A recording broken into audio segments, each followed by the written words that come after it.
নমস্কার, আমি doctor Hrithik Ghoshal, cardiologist.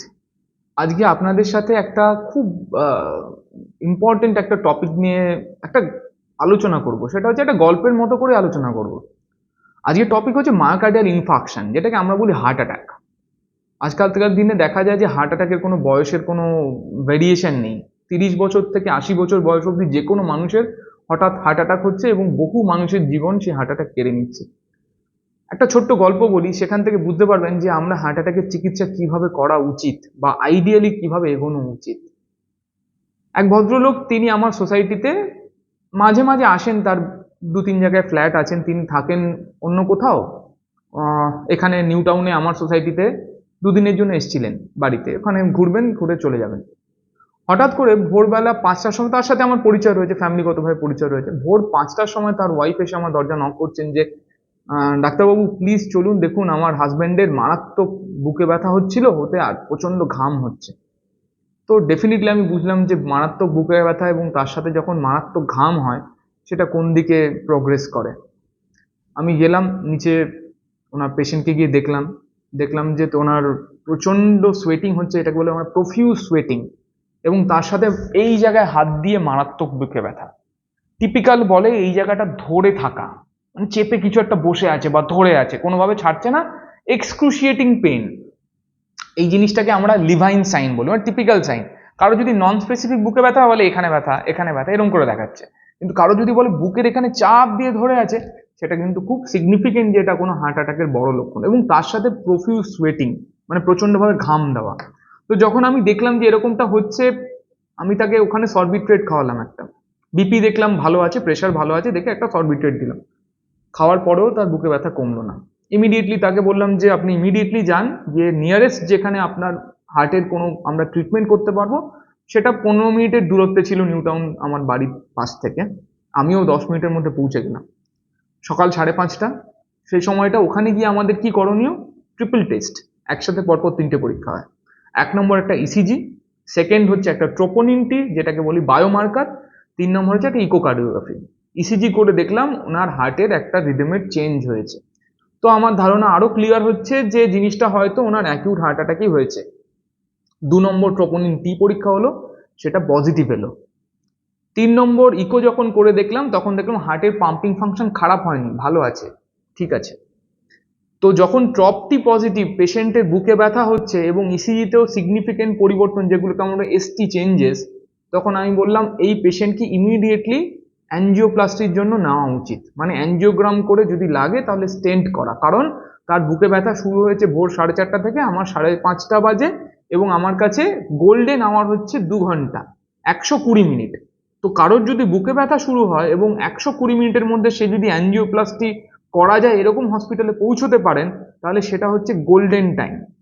তো যখনই আমরা ঠিক করলাম যে ওনাকে অ্যাঞ্জিওপ্লাস্টির জন্য নেব, তখন প্রথমেই ওনাকে আমরা কি লোডিং ডোজ দিই। সেটা যে কোনো পেশেন্ট যে কোনো মুহূর্তে বাড়িতেও এটা খেতে পারেন। সেটা হচ্ছে অ্যাসপিরিন 325 মিলিগ্রাম, ক্লোপিটোগ্রেল 300 মিলিগ্রাম এবং অ্যাটোরভাসাইডিন 80 মিলিগ্রাম। এই চার, এখানে দেখবেন অনেক সময় আমরা এমার্জেন্সিতে গেলে অনেকগুলো ওষুধ একসাথে আমাদেরকে চিবিয়ে খেতে বলা হয়।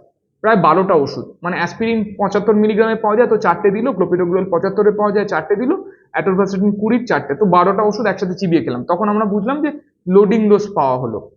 লোডিং ডোজ, এবার আমি যখন অ্যাঞ্জিওপ্লাস্টির জন্য পেশেন্টকে রেডি করব, তখন ক্লোপিটোগ্রেল লোডিং ডোজটা একটু বেশি দিয়েই তাকে আমরা ওটিতে নিলাম। যখন ওটিতে নিচ্ছি, নিচে পেশেন্টের প্রেশার ছিল 150/90। যখন ওটিতে নিচ্ছি, তখন দেখছি পেশেন্টের প্রেশার কমছে 100/60। অ্যাঞ্জিওগ্রাম করে দেখলাম তার ডান দিকে শিরাটা বন্ধ হয়ে আছে।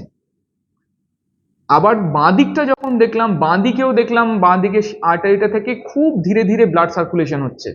আমি একটু সমস্যায় পড়লাম যে তার অ্যাকিউট যে অ্যাটাকটা আজকে হলো, এটা ডান দিকের আর্টারির জন্য না বাঁ দিকের আর্টারির জন্য।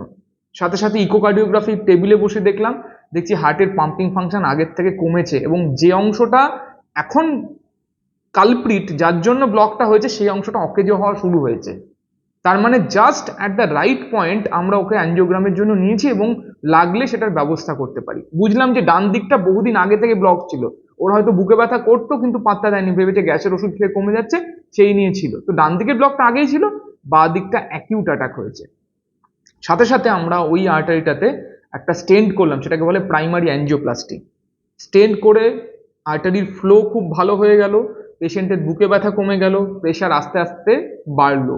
পেশেন্ট আমার কাছে ফলো আপে আসছেন, হার্টের যে পাম্পিং ফাংশন 10-15% কমে গেছিল সেটা আস্তে আস্তে ইমপ্রুভ করছে। মনে রাখবেন, হার্ট অ্যাটাক যখন হয় তখন 20 মিনিট পর থেকে হার্টের মাসেল ড্যামেজ হতে স্টার্ট করে এবং 6 ঘন্টা পরে ইরিভার্সিবল চেঞ্জ প্রায় সেটেল করে যায়। মানে যেই সময় হার্টের মাংসপেশি ব্লাড পাচ্ছে, হঠাৎ করে সেই ব্লাড পাওয়া বন্ধ হয়ে গেল, মাংসপেশিটা অকেজো হতে স্টার্ট করলো বা সেখানে পচন আসছে, যেটাকে বলা হয় নেক্রোসিস, মায়োকার্ডিয়াল নেক্রোসিস, সেই অকেজো হওয়াটা ম্যাক্সিমাম হয়ে যায়। তো 6 ঘন্টার আগে যদি আমরা ট্রিটমেন্টটা করতে পারি, যদি প্রাইমারি অ্যাঞ্জিওপ্লাস্টি করা যায়, সব থেকে ভালো রেজাল্ট। বা কেউ যদি খুব দূরবর্তী এরিয়া যেখানে প্রপার হসপিটাল সেটা পাচ্ছি না আমরা, সেখানে থ্রম্বোলিসিস বলি, যেটা হচ্ছে ওই ক্লট গলিয়ে দেওয়ার ইনজেকশন, সেটাকে বলে থ্রম্বোলিসিস। যদি করা যায় তাহলেও সেক্ষেত্রে অনেকটা বেনিফিট পাওয়া যেতে পারে। সেক্ষেত্রে অনেক প্লাস মাইনাস ব্যাপার আছে, কারো কন্ট্রাইন্ডিকেশন থাকে যে এই থাকলে ওটা দেওয়া যায়, কারো কারো ক্ষেত্রে দেওয়া যায় না। কিন্তু এই পদ্ধতিতে বলতে পারেন 60-70% লোকের প্রাণ বাঁচানো সম্ভব, যারা কোনো চিকিৎসা না পেয়ে হয়তো বাড়িতে প্রাণ হারাচ্ছেন।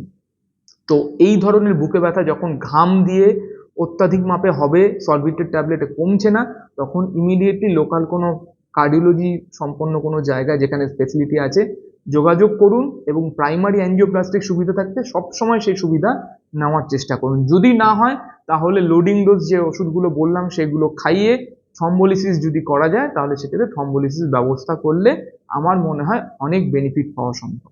নমস্কার।